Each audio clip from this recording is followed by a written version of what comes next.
The climate talks in Glasgow were supposed to conclude on the 12th of November, but it seems that world leaders have exceeded their deadline. The conference president, Alok Sharma, made a final push for all parties to come on the same page. Negotiators are hammering out an agreement to limit global temperature rises, but as it turns out, it will need unanimous consent from the about 200 nations that are attending the summit. There was a lot of tough talking over issues like phasing out fossil fuel subsidies. Then global carbon markets became another hotly contested issue.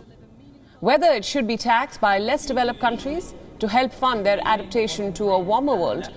Reports suggest that the latest draft also fails to offer the annual review of climate pledges, which are being heavily pushed by the developing nations.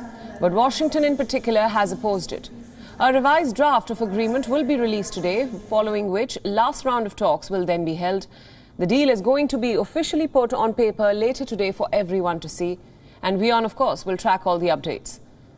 Even after 13 days of talks, one of the sticking points which remains unresolved was whether rich countries will pay the poorer ones to help combat climate change and its devastating impact.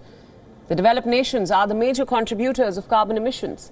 Their industrial activity has led to the spike in greenhouse gases. But unfortunately, it is the lower income and developing countries that are facing the consequences of this the most. For example, the United States and the European Union have made some tall claims, some even overambitious targets that experts are calling an excuse to get away with inaction. But these world powers have not announced aid to the countries at the forefront of climate change. WION World is now available in your country. Download the app now and get all the news updates on the move.